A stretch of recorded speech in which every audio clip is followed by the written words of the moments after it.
ऐतिहासिक, शैक्षणिक, साहित्य व संस्कृतीची जोड म्हणजे स्मार्ट पुणेकर न्यूज. सगळ्या पत्रकारांचं सहर्ष स्वागत करतो. तुम्ही इथं आलात त्याबद्दल तुमचा खूप खूप आभारी आहे. आमचा सिनेमा येतो 12 जुलैला आणि आमच्या सिनेमाची ही स्टारकास्ट आहे आणि आमचे प्रोड्युसर इथे आहेत. सागर यायचं बाकी आहे आणि दीप्ती बाकी यायची. बाकी सगळे इथे स्टारकास्ट आमचे आहेत. पोचला नाही इथे. हा पोचला. सिनेमाबद्दल सांगा ना, काय कथानक काय? कथानक आता तुम्ही ट्रेलर किंवा टीजर मधून सगळ्यासमोर आलेलं आहे की ही गोष्ट आहे एक नवरा आणि बायकोची गोष्ट आहे. त्यांच्या नात्यामध्ये काय प्रॉब्लेम होतात आणि ते प्रॉब्लेम कसे सॉल्व्ह होतात आणि हिरो एका प्रॉब्लेम मध्ये अडकतो आणि त्याला देव सांगतो की तुझ्या मागच्या 5 जन्माच्या बायका येतील, त्यांच्या इच्छा तुला पूर्ण करायला लागतील. मग तुझी जी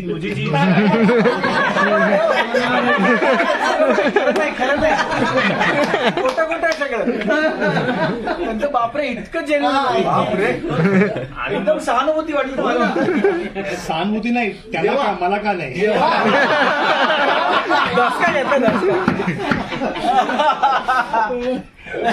त्यांना त्यांच्या 5 जन्म.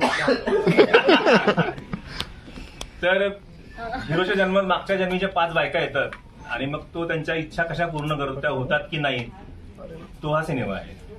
कथानक एक स्टोरी तुमचीच आहे? तो स्टोरी माझी 5 जन्म कसे निवडले? ऍक्च्युली सप्तपदी असते लग्नामध्ये आपल्या. तर आत्ताच्या मागच्या जन्मातल्या 5 बायका, या जन्मातली 1 6वी आणि तो स्वतः 7वा, अशी सप्तपदी असते. म्हणून 6 जन्म मागचे निवडले. ही कल्पना कशी आली? कशी आली, कुठून आली, कधी आली? हा, ही कल्पना मला आमच्या आजीला लहानपणी गोष्ट सांगायची की राजा राणीची गोष्ट सांगायची आणि तिला इकडे 3 अशा खुणा होत्या इकडे डोळ्याच्या इकडे. तर मी तिला विचारतो आजी काय आहे, तर ती मला सांगायची की हे मागच्या जन्मीच्या माझ्या खुणा आहेत. मी म्हणलं मग इथे 3च काय, तर ती म्हणली की माझ्या मागचे 3 जन्म माझे झालेत आणि हा 4था आहे. मग ते कुठेतरी माझ्या डोक्यात होतं की माणसांचे मागचे जन्म असतात. मग मी तिला विचारतो किती जन्म असतात, तर तिने मला सांगितलं 7 जन्म असतात. आजोबा काय म्हणायचे? आजोबा आमच्या आर्मीत होते.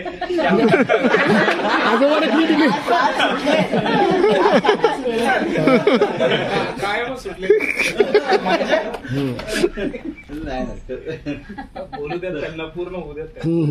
अरे विषय जेवढा असा त्यांची लिंक तुटते ना. हा विषय जेवढा भन्नाट आहे तर तुमचे प्रश्न पण तेवढेच भन्नाट आले पाहिजे. स्वप्नील सर तुमचं कलावंत घेतलेत तुम्ही? नक्की हे सगळे कलावंत खूप भन्नाट आहेत. मग आमचा लाडका हिरो तुमचं नाही, सगळ्या अख्ख्या महाराष्ट्राचा लाडका आहे. शूटिंग करताना कधी बाईका म्हणावं लागेल? नाही कधी पहिल्यांदा तुम्ही कोणाला अप्रोच झाला होता स्टार मध्ये? स्वप्नील जोशी सर असतील किंवा प्रार्थना बेरे मॅम असतील किंवा ताई असतील, या सगळ्यांना पहिल्यांदा मी अप्रोच झालो. सगळ्यात पहिला मी अप्रोच झाला आमच्या निर्मात्यांना. करा आता करूया आपण. तुम्हाला म्हणजे लेडीजला विचारायचं की ते जेव्हा अप्रोच झाले तर मग माझा रोल कितव्या बायकोचा असं काही विचार तुमच्या आला का मनामध्ये? तुमच्या कोणाच्या मनात? माझ्या आलं होतं. मला सगळ्यात लहान बायको तुम्ही सगळ्यात जे लास्ट वाली आहेत म्हणजे मागच्या जन्माची, जस्ट मागच्या जन्माची, ते मला द्या. आणि सरांनी मला तेच दिलं. नाही, माझ्या बाबतीत असं झालं की तुम्ही म्हणालात स्टोरीच इतकी रंजक असल्या कारणामुळे मी त्यांना म्हणाले आता ज्या बायकोसाठी तुम्हाला मी योग्य वाटेल तुम्हीच निवड करा. बिंग अ डिरेक्टर तुमचाच निर्णय असेल आणि मला आवडेल to be a part of this film. मी कुठली असू शकते सांगण्याची गरज नाही. पर्यायच नाहीये मुळी. त्यामुळे मला काही सांगण्याची गरजच भासली नाही. आणि त्यांनी स्क्रिप्टच आणून दिली, म्हणजे डायलॉग सकट स्क्रिप्ट आणून दिली. त्याच्यामुळे तिथेच त्यांनी आधी मन जिंकलेलं होतं. कारण आजकाल नाही तर सिनॉप्सिस पाठवतो, नाहीतर 1 लाईन सांगतो, असं असतं. पण त्यांनी पहिल्यांदाच जेव्हा त्या भेटले मला तेव्हाच त्यांनी मला ती स्क्रिप्ट दिली आणि तिथेच मला कळलं की ह्यांची किती तयारी आहे. आणि म्हणजे 5-5, 6-6 हिरोईनना सांभाळण्याची त्यांची किती तयारी आहे हे त्याच्यातूनच कळतं खरं तर. त्यामुळे काही विचारण्याचा प्रश्नच आला नाही. आणि गोष्टच इतकी छान वाटली, काहीतरी वेगळं वाटलं आणि प्रत्येकीला तितकाच महत्वाची भूमिका आहे. म्हणजे असं नाही की मला जास्त भूमिका आहे, हिला कमी आहे, असं काहीच नाही कुठे. तर प्रत्येकीचं महत्व त्यामुळे प्रत्येकीची बलस्थानं वेगळी आहेत. त्याच्यामुळे ती प्रत्येक भूमिका ही वेगळीच तुम्हाला दिसणार आहे आणि तेच आम्हालाही वाटलं नातं वेगळं आहे हे त्या पहिल्याच भेटीत कळलेलं होतं आम्हाला. तुम्हाला एखादं स्वप्नगीत वगैरे आहे ना, म्हणजे आमचं रोमॅन्टिक सॉन्ग आहे दोघांचं, यामध्ये मी तडमडलाय. तुम्ही कथा सांगितल्याबरोबर लक्षात येते याची काय त्रेधा तिरपीट उडाली असं. शूटिंगला अजिबात नाही उडाली, शूटिंगला खूप मजा आली कारण सगळ्या मैत्रिणी आहेत आणि प्रत्येकी बरोबर अनेक वर्षांची ओळख आहे, अनेक वर्षांची दोस्ती आहे. तिला ताई म्हणतो मी ऑफ कॅमेरा, सुकुताई म्हणतो, 20-25 वर्ष. आणि चॅलेंजिंग होतं कारण जिला आपण अदरवाईज ताई म्हणतो ती म्हणजे धाकट्या भावासारखं प्रेम करते. तर पण काम आहे शेवटी, काम तिथे हिरो हिरोईन साकारणं. बरं तो काळ जो तिचा काळ आहे त्याची मर्यादा राखून त्याचा म्हणजे प्रत्येक काळातलं प्रेम पण वेगळं होतं ना. म्हणजे आता एक 200 वर्षापूर्वीचं प्रेम व्यक्त करण्याची पद्धत पण वेगळी होती. कदाचित बोलणंच होत नसेल, नजरेतल्या नजरेत होत असेल किंवा वर्षभर असं असेल की अव्यक्त प्रेम अव्यक्त आहे ना, म्हणजे फक्त लांबनं बघतोय. सो प्रत्येक काळातल्या प्रेमाची गंमत वेगळी आहे ना. मग एक काळ असा असेल की जिथे फक्त चिठ्ठ्या पाठवल्या जात असतील, मनातलं फक्त असं लिहून मित्राला सांग रे मैत्री, ते म्हणजे तुमच्या काळात आम्हाला आमच्या काळात तुम्ही डोळा घालते. तर म्हणजे ते तसं प्रत्येक काळातलं प्रेम म्हणजे मी असं म्हणतो की मी रोमॅन्टिक चित्रपट बऱ्यापैकी केले आणि त्यातले बऱ्यापैकी चालले. सो मला या चित्रपटात 6 लव्ह स्टोरीज केल्याची मजा आली. कारण अदरवाईज मला आता सपोज सुकुत्याबरोबर एक पिरियड लव्ह स्टोरी केली असती जर मी, तर मला एक चित्रपट करावा लागला असता तो पिरियड उभा करायला, त्या पिरियडची लव्ह स्टोरी करायला. किंवा नम्रताचं जे कॅरेक्टर आहे तिची जी लव्ह स्टोरी आहे तर त्याचा तो एक वेगळा पिरियड आहे, वेगळा एरा आहे. म्हणजे कपड्यांपासून, देहबोलीपासून, भाषेपासून सगळं बदलतं. तर त्या पिरियडमध्ये जम्प करता आलं, म्हणजे जम्प्स करता आले त्या पिरियडमध्ये एकाच चित्रपटात. आणि या चित्रपटातली अख्खी एक लव्ह स्टोरी करतात. कारण चित्रपटात तुम्हाला 6 हिरोईन दिसल्या तरी त्या वेळेला ती नायिका आहे माझी. म्हणजे जेव्हा ही माझी नायिका आहे तेव्हा या 5 जणी नाहीयेत चित्रपटात, नाहीयेत म्हणजे त्या सीनचा भाग. जेव्हा मी आणि नम्रता हिरोईन तेव्हा आमचा सो त्या पॉइंटला एकच हिरो आणि एकच हिरोईन इतकी क्लीन लव्ह स्टोरी आहे. आणि त्या 5 लव्ह स्टोरी एकत्र आल्यामुळे होणारा गुंता, होणारी गडबड आणि मग भाषेचा प्रॉब्लेम. कारण तेव्हाची माणसं कसं बोलायची ते आताच्या लोकांना कळत नाहीये. आताची माणसं काय बोलतात इंग्लिश वगैरे ते तिला असं ती सगळी गंमत. आणि हे सगळे एका परक्या प्रदेशात होते कारण तो लंडनला आहे नोकरीला. त्यामुळे तिथे राहायची जी व्यावसायिक बंधन आहेत की बाबा खर्च जास्त आहे. आमचे खर्च एक निर्माते आले आहेत डॉक्टर आशिष अग्रवाल नितीन सर आले होते पण कुठे गेले काय. सो त्याची जी दुसरे प्रोड्युसर ती त्रेधा तिरपीट पण फार इंटरेस्टिंग आहे. कारण लंडनला तर अनेक चित्रपट बनतात. तर हा चित्रपट लंडनला का, त्याचं लॉजिक ते आहे की तिथे त्याची लाईफस्टाईल इतकी एक्सपेन्सिव्ह आहे तिथे राहणं. आणि त्यामुळे त्याला ते सगळं जुळवून आणण्यासाठी ओव्हर टाइम करायला लागतोय. कारण घर आहे, गाडी आहे, राहणं आहे. लंडनला ओव्हरऑलच राहणं एक्सपेन्सिव्ह आहे कारण पाऊंडचा रेट आहे. स्वतःला काहीतरी प्रूव्ह करून दाखवायचंय. कारण घरी भारतात सांगितलंय की बाबा जातो तिकडे काहीतरी कमवतो. ही सगळी प्रेशर देतात आणि त्या प्रेशर्समध्ये त्याच्यात आणि बायकोच्या नात्यात येणारे ताण जो आपल्या सगळ्यांच्याच आयुष्यात असतो की बाबा आपण बाहेर जाऊन काम करतो आणि आपण आपलं म्हणणं काय असतं की कोणासाठी करतोय, घरच्यांसाठीच करतोय ना, मग उशीर झाला तर काय एवढं. आणि तिचं म्हणणं असतं की अरे पण तू काम करतोस ठीक आहे, तू पैसे कमवून ते काय उरावर घालायचं का माझ्या, वेट दे मला. सो ही जी त्या दोघांची होणारा तो त्रास आणि त्याच्यातनं होणारे कॉम्प्लिकेशन आणि मग एक गंमत. सो खूप नवरा बायकोची गोष्ट आहे आणि त्याला थोडासा एक फॅन्टसीचा फील आहे. त्या 5 बायका काय येतात वगैरे. तर मी असं सगळ्यांना गमतीचं म्हणतो की हा चित्रपट कसा बघा, तर हा चित्रपट बघताना डोकं बाजूला ठेवा पण मन नक्की घेऊन, कारण ये दिल से देखने वाली पिक्चर आहे, दिमाग से नाही. सर मला तुम्हाला प्रश्न विचारायचा आहे की पिक्चर एखादा आला की त्याच्या अफवा सुद्धा पसरतात. तर ह्या पिक्चरची एक अफवा अशी पसरलेली आहे की स्टोरी ऐकल्यानंतर स्वप्नील स्वतः तुम्हाला अप्रोच झाला म्हणे. नाही ही कितपत खरी आहे? ही अफवा. काही प्रतीत होत आपण जसं की आपल्याला एखादी इन्सिडेंट, एखादी घटना अचानक घडते त्यावेळेला आपण बाईक असं म्हणतो, आपण आपल्या बोलीभाषेतला शब्द आहे तो, म्हणून ते टायटल ठेवलेलं आहे. आणि जे 5 जन्म आहेत ना ते साधारणपणे प्रत्येक जन्माचा स्पॅन किती वर्षांचा तुमच्या डोक्यात होता, म्हणजे कसा डिफरन्स होत गेलेला काळ साधारणतः प्रत्येक बायकोच्या मध्ये साधारणतः 70 ते 80 वर्षाचा काळ डिफरन्स आहे काळाचा त्या काळाचा. नाही हे तुम्ही ती एकाच काळात येतात की वेगवेगळे काळच वेगळे आहेत? नाही, काळ वेगवेगळे, प्रत्येकाचे काळ वेगवेगळे आहेत. नाही हे तुम्ही आता 6 लव्ह स्टोरीज दाखवल्यात, पण बरोबर आता ही फॅन्टसी आहे. बरोबर. तर प्रेक्षकांना शेवटी ते प्रेक्षक कन्व्हिन्स झाले पाहिजे की हे कशासाठी 5 किंवा काय 6 जन्म दाखवले.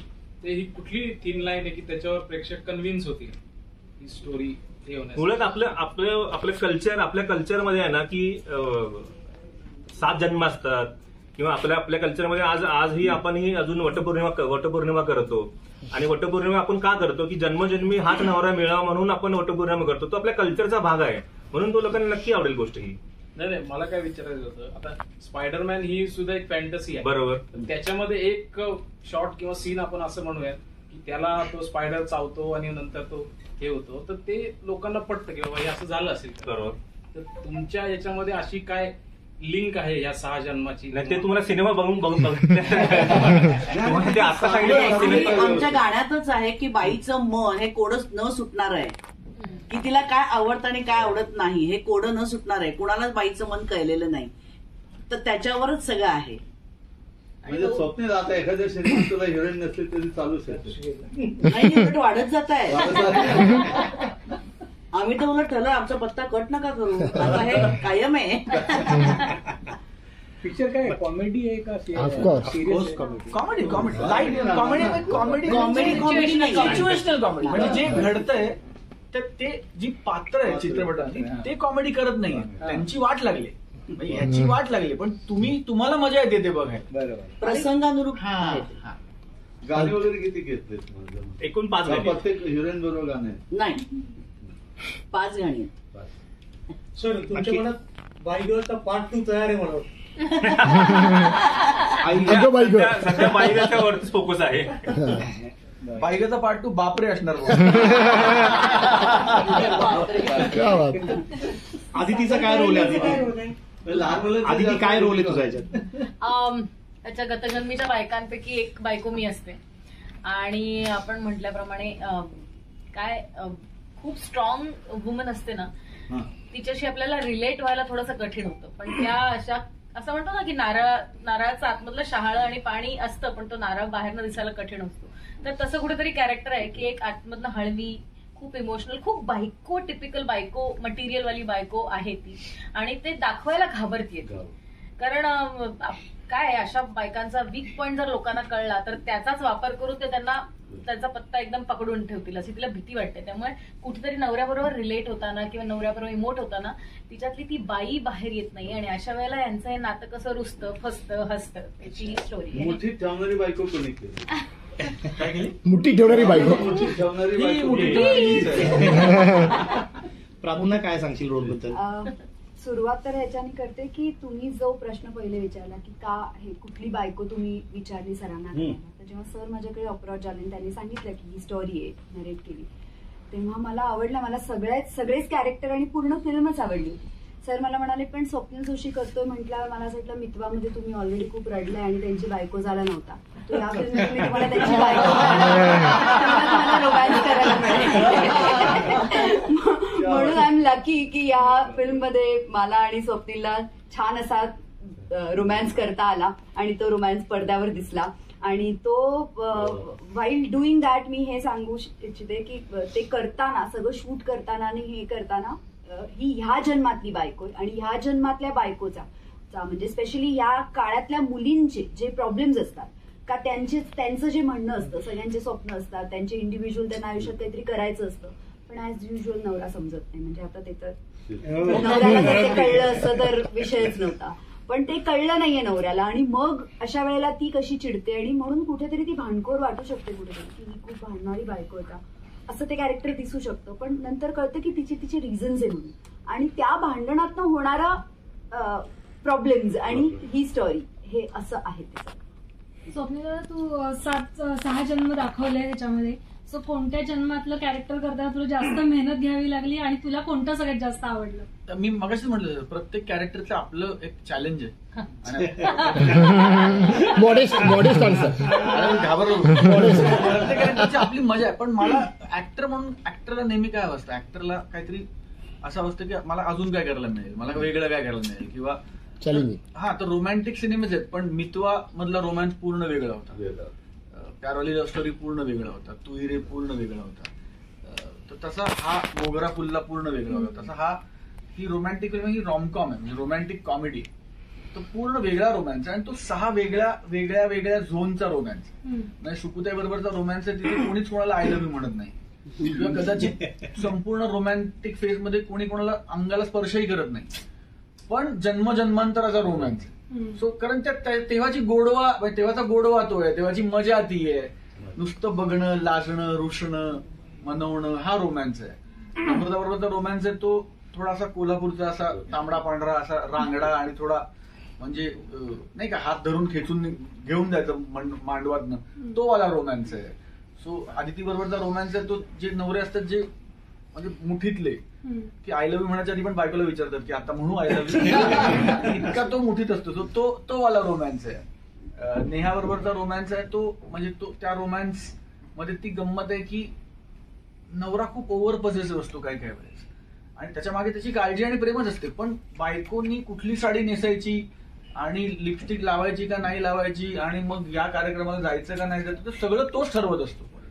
सो असे मला वेगळे वेगळे पैलू अनुभवता आले त्या नवरा या एकाच संकल्पनेचे आणि एका चित्रपटात करता आलंय सगळं.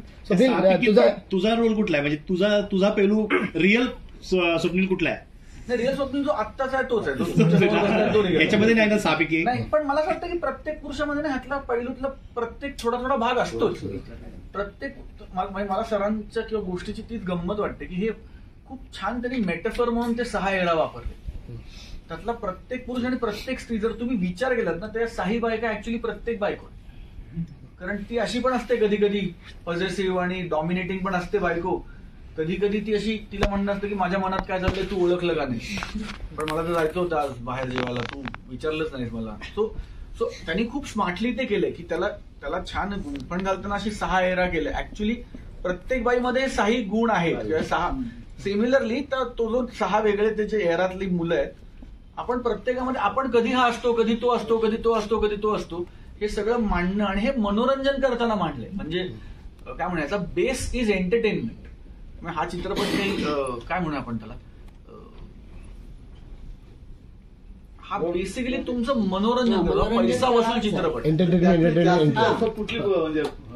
कुठली भूमिका जास्त मी म्हणते ताई बरोबरचा रोमॅन्स डिफिकल्ट होता, कारण तो त्या काळातला रोमॅन्स आहे. म्हणजे ती लंडनला फिल्म शूट होते, इमॅजिन करा आणि ती 9वारी साडी, पाटल्या, बांगड्या, नथ, वाक्या, कानातले, डूल, गजरा, असं आंबाडा, एवढं सगळं माहिती. हा अशी बायको आहे मी त्याची. अशी बाई लंडनच्या स्ट्रीटवर ह्याच्याबरोबर रोमॅन्टिक गाणं करत असेल तर व्हिज्युअल किती सुंदर आणि फन. आणि मग आणि तो आता तो या काळातला आहे, पण त्याची त्या काळातली बायको आता इथे आली आहे, आता त्याचे कपडे सुटाबुटातला आहे तो. आणि मी 9वारी साडी, ती 9वारी साडी लंडनमध्ये अख्ख्या लंडनमध्ये 9वारी साडी नेसून फिरले. खूप व्हिज्युअली खूप एंटरटेनिंग फिल्म आणि वेगळी वाटते मला फिल्म, त्यामुळे खूप मजा आहे. म्हणजे तुम्ही ट्रेलर बघितलं असेल सगळ्यांनी, आय एम शुअर. ट्रेलरमध्ये तुम्हाला ती गंमत कळते की यायला वेगवेगळे. सो कलरफुल आहे सिनेमा, सगळ्यांच्या कपड्यांपासून ते भाषेपासून ते रंगसंगतीपासून खूप छान चांगलं पॅलेट आहे. खूप छान असं सजवलंय अख्खा बुके. 6 गेटअप सगळे वेगवेगळे आहेत का? हो अगदी टोटली. वा. नम्रताचं काय हिसका तिकडे आहे का लंडन मध्ये? म्हणजे काय कोल्हापूरची दाखवली आणि त्यात मी श्रुती नावाचं कॅरेक्टर करते मी आणि 60-70च्या दशकातली दाखवली आहे ती मुलगी. आणि दुसरी दाखवली म्हणजे ताईच्या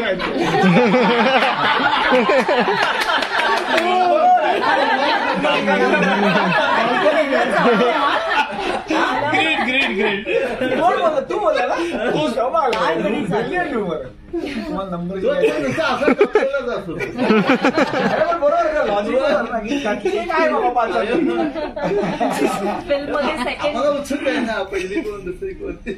नाही पण ती पण गंमत आहे फिल्म मध्ये, ते पण तुम्ही बघा सिनेमा. मला खूप सांगावं असं वाटतंय तुम्हाला, पण ती पण गंमत आहे फिल्म. फिल्म शेवटी तेच म्हणतो की कुठल्याही जन्मातली कुठलीही बायको आली तरी तिला शेवटी काय हवंय, that's what the film talks about. तो त्याच्या शेवटी खूप गोड काहीतरी सांगून जातो सिनेमा. मग प्रोड्युसरला विचारायचं होतं, आता इतकी आता शेवटी कोणताही प्रोड्युसर कमर्शियल करण्याचा किंवा प्रोफेशनल करण्याचा प्रयत्न करतो फिल्म. आता फिल्म आपला मोठे कलाकार लंडन मध्ये शूटिंग. तुमची यशाची गणित काय?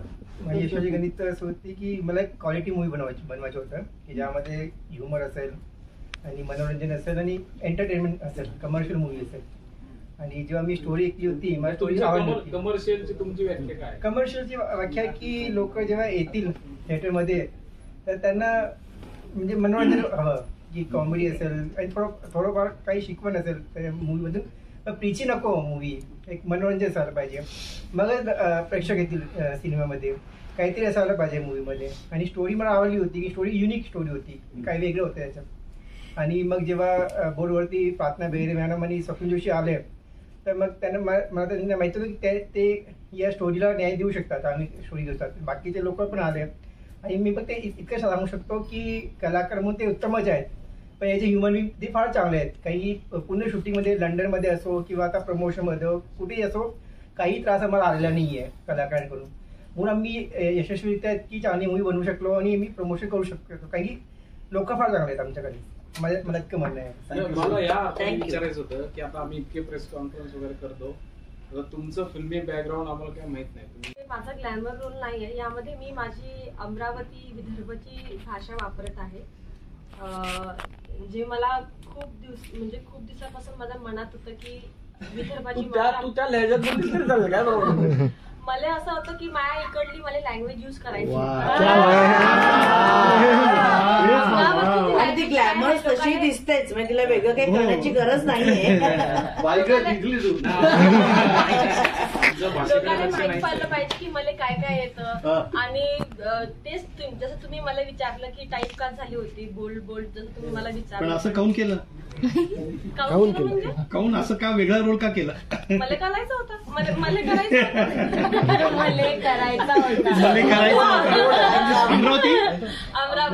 अमरावती. अरे वा, खूप चांगलं वाटतं तुम्हाला भेटून. तुम्हाला आणि खूप चांगला रोल आहे, तुम्ही जाऊन बघा. जेनी नाव आहे कॅरेक्टरचं आणि एक डिस्को क्लब सॉन्ग पण आहे. आणि उत्कृष्ट केलं तिने, तुम्ही बघाल तर तुम्हाला आवडेल नक्कीच. पण नृत्य सुद्धा छान वाटतं बघायला. त्याच्यामध्ये क्लब डान्स असला तरी सुद्धा कुठेही आपल्याला त्याची पातळी सोडलेली नाहीये. इतकं सुंदर तिने केलंय पण आणि कोरिओग्राफ पण केले राहुलने आमच्या, त्यामुळे ते बघायला छान वाटतं. थँक्यू. स्वप्नीला एक लास्ट, ट्रेलरच्या शेवटी तू मॉडर्न वुमनच्या गेटअपमध्ये दिसतोयस, ते कशासाठी आणि काय धमाल आली ते करताना?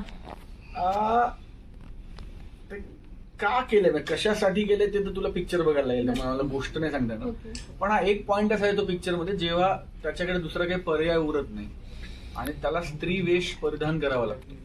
तर मी त्याच्या आधी अनेकदा कॉमेडी सर्कस मध्ये किंवा रिलेटिव्ह शोज मध्ये स्त्री वेश परिधान केलाय आणि तो खूप आवडलाय.